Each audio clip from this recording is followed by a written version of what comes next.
본문 말씀은 예수님이 돌아가신 후의 일을 상세하게 기록을 하고 있습니다. 유대인들은 큰 명절인 안식일을 하루 앞두고 시신을 신속히 처리하기를 원했습니다. 그래서 빌라도에게 예수님을 포함한 죄수들의 다리를 꺾어달라고 요청을 합니다. 왜냐하면 거룩한 안식일에 시신이 매달려 있는 것을 원치 않았고 십자가에 달린 이의 다리를 꺾으면 급격히 죽음에 이를 수 있기 때문에 예수님과 함께 두 강도의 다리를 꺾어달라 이렇게 요청을 한 것입니다. 그러나 군인들이 다른 두 사람들의 다리를 꺾고 예수님께 왔을 때 이미 예수님이 죽어 있는 것을 발견하게 되었습니다. 그래서 다리를 꺾지 않습니다. 이 사건은 결코 우연이 아닙니다. 우리 요한복음 19장 36절 말씀을 다시 한번 읽어보겠습니다. 시작. 이 일이 일어난 것은 그 뼈가 하나도 꺾이지 아니하리라 한 성경을 응하게 하려 함이라. 아멘. 이 일이 성경을 응하게 하려 함이라고 밝히고 있는데 이 말씀의 배경은 출애굽기 12장 46절 말씀입니다.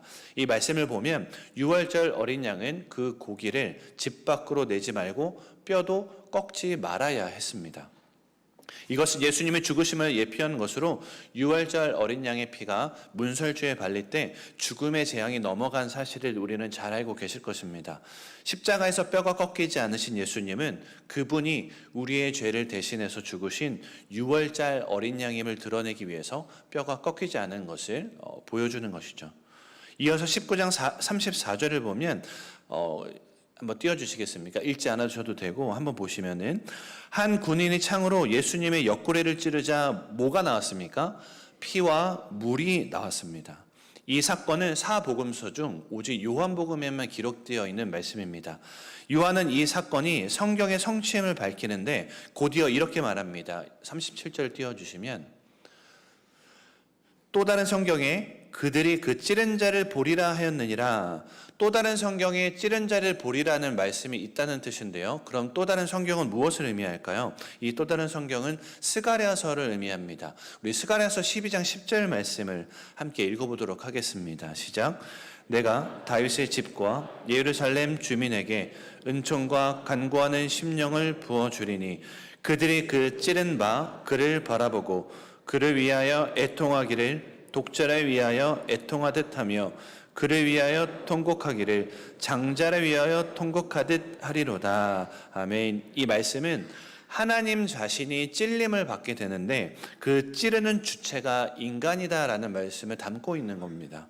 즉 인간의 죄가 하나님을 향해 창을 겨누게 되는 사건, 방금 우리가 살펴본 그 말씀의 순간을 말하는 것이죠. 그리고 이 예언은 스가랴 13장 1절로 이어집니다. 우리 13장 1절 말씀 읽겠습니다. 시작. 그날에 죄와 더러움을 씻는 셈이 다윗의 족속과 예루살렘 주민을 위하여 열리리라. 아멘. 스가랴 선지자는 그날에 죄와 더러움을 씻는 셈이 열릴 것이라고 예언합니다. 12장에서 목자가 찔림을 받은 후에 그 바로 이어지는 장면 이 셈의 이야기입니다. 목자가 찔린 이후에 뭐가 열린다는 거죠? 죄를 씻는 셈이 열린다 이렇게 기록하고 있습니다. 이 말씀은 군인이 예수님의 옆구리를 찌르는 순간 피와 물이 흘러나온 사건과 연결시키고 있는 것이죠. 요한은 의도적으로 피와 물을 나란히 기록하면서 두 가지 의미를 강조하고자 한 것입니다. 피는 죄를 씻는 셈, 그리고 물은 요한복음에서 성령을 의미하는데 결국 요한은 스가랴의 예언과 십자가 사건을 연결하면서 예수님의 죽음을 통해 죄를 씻는 셈이 열리고 그리고 그 셈에서 생명의 물, 곧 성령이 흘러나온다는 사실을 알려주고자 한 것입니다. 죄를 씻는 셈이 열림으로 죄로 인해 하나님과 단절되었던 죄인이 하나님과 연결이 되었고 성령이 흘러나옴으로 말미암아 영적인 목마름을 경험할 수밖에 없는 죄인이 성령으로 그 목마름이 해결된다는 것을 요한은 말씀해 주고 싶었던 것입니다.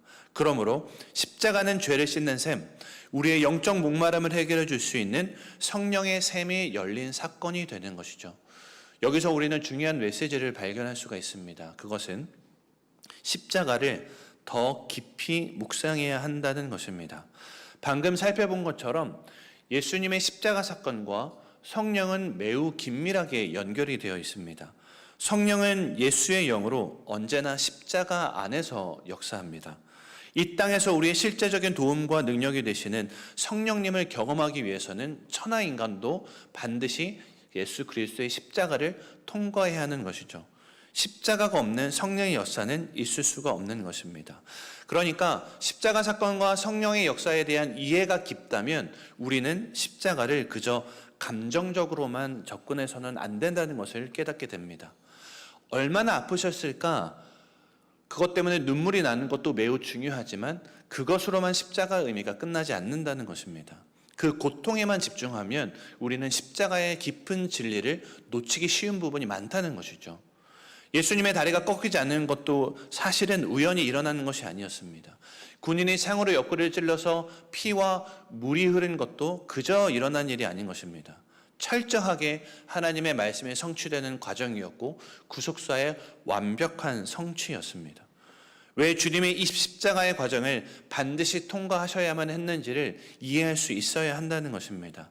십자가를 통해 어떤 위대한 역사가 일어나게 되었는가, 그것이 내 삶에 어떻게 실제적으로 역사하게 되었는지를 하나님의 말씀을 통해 십자가 사건과 연결하면서 깊이 살피고 자세히 묵상할 수 있어야 하는 것이죠. 여러분, 진리는 전인격적인 영역입니다. 무슨 말이냐면 지정의가 함께 가야 한다는 의미입니다. 머리로 이해해야 되는 지적인 영역이 있습니다. 근데 그것으로 끝나는 것이 아니고 그 머리로 이해하는 것이 마음으로 내려와서 감정과 감격과 감사로 이어져야 되는 거죠. 정의 영역입니다. 그리고 의지적인 영역이 있는데 삶의 변화와 결단으로 이어져야 되는 것입니다. 그저 예수님이 나를 위해 돌아가셨다, 슬프기만 하는 것만이 아니고 그저 머리로만 십자가를 말씀으로만 지식적으로 이해하는 것으로 끝나지 아니하고 그 모든 것이 합쳐져서 삶의 변화와 결단으로 하나 되어 이어지는 것이 진리의 전인격적인 영역이라는 거죠. 성도 여러분, 성찬의 떡과 잔을 대할 때 그저 정기적으로 돌아오는 시간 정도로만 우리가 받아들여서는 안 되는 것입니다. 이 시간을 통해 십자가의 진리를 머리로 더 잘 이해하겠다. 그리고 더 뜨겁게 마음으로 받아들이겠다. 그리고 저 문 밖을 나서서 변화된 삶으로 나아가겠다. 이것이 함께 이루어져야 한다는 것입니다. 성찬을 대할 때마다 우리를 위해 십자가의 가혹한 과정을 묵묵히 통과하신 예수님과 그로 인해 우리가 누리게 된 성령의 역사를 깊이 이해하는 가운데 저와 여러분 가운데에 십자가의 위대한 역사가 깊이 이해되는 역사가 있기를 주님의 이름으로 축원드리겠습니다. 또 한 가지 덧붙이고 싶은 말씀이 있습니다. 이 십자가를 통해 깨닫게 되는 한 가지 메시지가 더 있는데요. 그것은 십자가는 우리에게 믿음의 담력을 준다는 것입니다. 우리가 읽지는 않았지만 요한복음 19장 38절과 39절 말씀을 함께 읽도록 하겠습니다. 시작. 아레마데 사람 요셉은 예수의 제자이나 유대인이 두려워 그것을 숨기더니 예수의 시체를 가져가기를 구하매 빌라도가 허락지라. 이에 가서 예수의 시체를 가져가니라. 일찍이 예수께 밤에 찾아왔던 니고데모도 모략과 침향 섞은 것을 100리트라쯤 가지고 온지라. 아멘. 방금 살펴본 말씀 이후에 아리마대 사람 요셉과 니고데모가 등장을 합니다.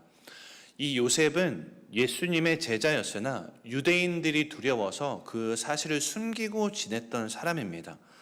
그러나 그는 38절을 보면은 이 일 후라고 되어 있는데 십자가의 사건을 말하는 것이죠.